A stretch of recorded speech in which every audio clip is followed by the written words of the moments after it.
നമസ്കാരം. സിംപ്ലി സയൻസിൻ്റെ മറ്റൊരു ലക്കത്തിലേക്ക് ഏവർക്കും സ്വാഗതം.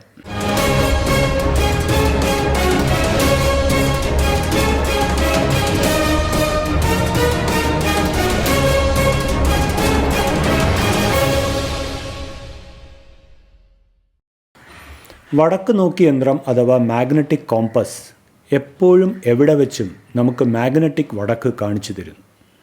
പക്ഷേ ഭൂമിയുടെ ചരിത്രത്തിൽ ഇതെപ്പോഴും ഇങ്ങനെ തന്നെയായിരുന്നോ എന്ന് ചോദിച്ചാൽ അല്ല എന്നാണ് ഉത്തരം. മാഗ്നറ്റിക് വടക്കും തെക്കും ഭൂമിയുടെ ചരിത്രത്തിൽ ആയിരക്കണക്കിന് പ്രാവശ്യം അങ്ങോട്ടും ഇങ്ങോട്ടും മാറിയിട്ടുണ്ടെന്ന് കേട്ടാൽ അതിശയിക്കേണ്ട. എന്നുവച്ചാൽ ഇപ്പോഴത്തെ മാഗ്നറ്റിക് വടക്ക് പല പ്രാവശ്യം തെക്കായിരുന്നുവെന്നും പല പ്രാവശ്യവും തിരിച്ചായിരുന്നുവെന്നാണ്. അതാണ് ഇന്നത്തെ വിഷയം. ജിയോ മാഗ്നറ്റിസം എന്നറിയുന്ന ഭൂമിയുടെ കാന്തിക സ്വഭാവവും ജിയോ മാഗ്നറ്റിക് റിവേഴ്സൽ എന്നറിയപ്പെടുന്ന ഭൂമിയിലെ കാന്തത്തിൻ്റെ തലകുത്തനെയുള്ള മറിച്ചിലുകളും. ആദ്യമായി എന്താണ് ജിയോ മാഗ്നറ്റിസം എന്നും എന്താണ് അതിൻ്റെ പ്രസക്തി എന്നും മനസ്സിലാക്കാം. പണ്ടത്തെ സൈക്കിളുകളിൽ രാത്രികാലങ്ങളിൽ ലൈറ്റ് പ്രകാശിപ്പിക്കുവാനായി ഡൈനാമോ എന്ന ഉപകരണമാണ് ഉപയോഗിച്ചിരുന്നത്.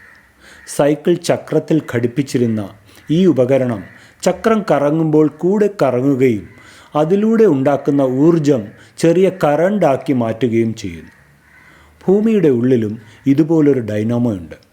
അതിന് ജിയോ ഡൈനാമോ എന്ന് നമ്മൾ വിളിക്കുന്നു.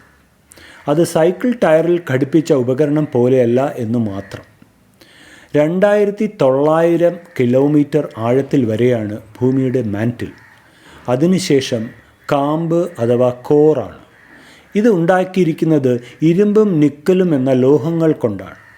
മനസ്സിലാക്കേണ്ട കാര്യം 2900 കിലോമീറ്റർ മുതൽ 5100 കിലോമീറ്റർ വരെയുള്ള കോർ ദ്രാവക രൂപത്തിലാണെന്നാണ്. അതിനുശേഷമുള്ള കോർ ഖരരൂപത്തിലുമാണ്. ആണവ വികിരണങ്ങൾ കാരണവും അതിമർദ്ദത്തിൽ ഇരുമ്പും നിക്കലും തന്മാത്രകളുടെ ഘർഷണവും കാരണം ഭൂമിയുടെ കേന്ദ്രഭാഗം ഏകദേശം 5700 ഡിഗ്രി സെൽഷ്യസ് ചൂടിലാണ്. ഇത് അന്തരീക്ഷ മർദ്ദത്തിലെ ഇരുമ്പുരുക്കാനുള്ള താപനിലയെക്കാളും വളരെ കൂടുതലാണ്. പക്ഷേ അതിമർദ്ദം കാരണം ഭൂമിയുടെ ഉൾക്കാമ്പ് ഖരരൂപത്തിൽ തന്നെയാണ്. എന്നാൽ പുറം കാമ്പ് അഥവാ ഔട്ടർ കോർ ദ്രാവക രൂപത്തിലാണ് കാണുന്നത്.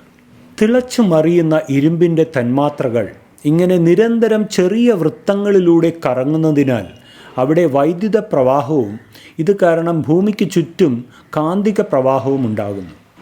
ഭൂമിയുടെ പുറക്കാമ്പ് ഒരു ഡൈനാമോ പോലെ പ്രവർത്തിക്കുന്നുവെന്നും മൊത്തം ഭൂമി ഒരു വലിയ ബാർ മാഗ്നറ്റ് പോലെയാണെന്നും ഈ ബാർ മാഗ്നറ്റ് ഭൂമിക്ക് ചുറ്റും ശക്തമായ ഒരു കാന്തിക വലയം തീർക്കുന്നുവെന്നും പറയാം.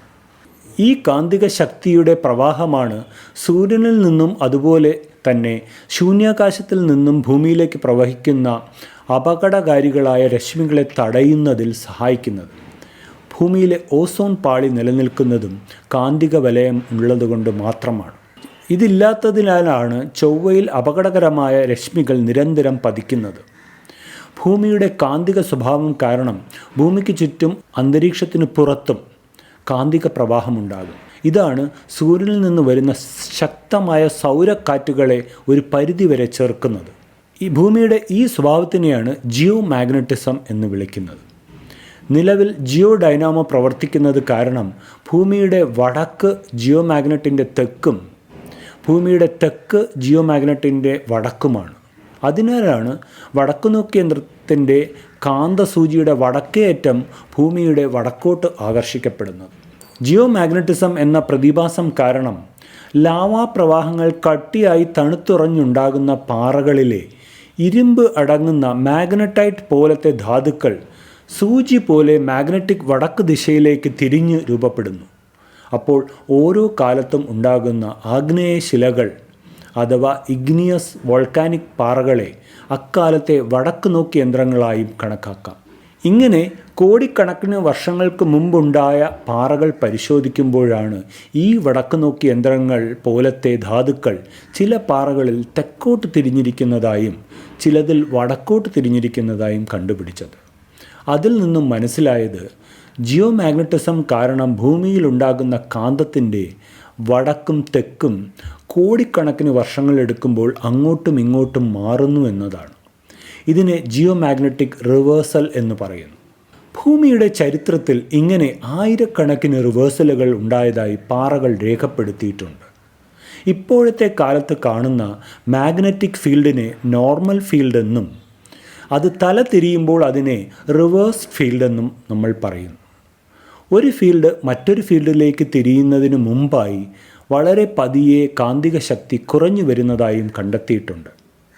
ആഗ്നേയശിലകൾ നിരന്തരം അഗ്നിപർവ്വത സ്ഫോടനങ്ങളിലൂടെ ഉണ്ടാകുന്ന കടലിൻ്റെ അടിത്തട്ടിൽ മാഗ്നറ്റിക് സർവേ നടത്തിയ ഫെഡറിക് വൈൻ, ഡ്രമോൺ മാത്യൂസ് എന്ന 2 ശാസ്ത്രജ്ഞരാണ് 1963 ഇങ്ങനെ കടലിനടിയിലെ പാറകൾ നോർമൽ രീതിയിലും റിവേഴ്സ് രീതിയിലും മാഗ്നറ്റിക് സ്വഭാവം കാണിക്കുന്നുവെന്ന് കണ്ടുപിടിച്ചത്.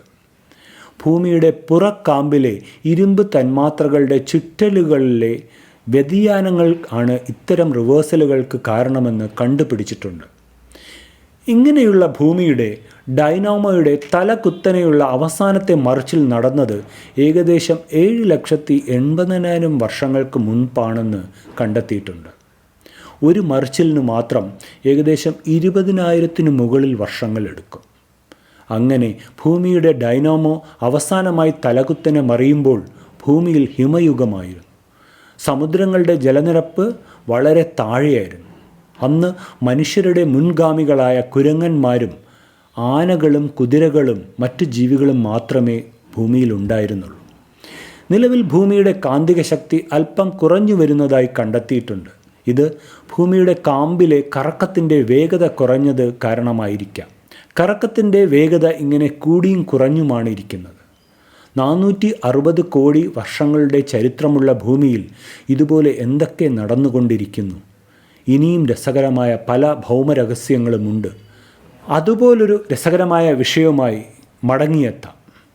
അതുവരെ ഗുഡ് ബൈ.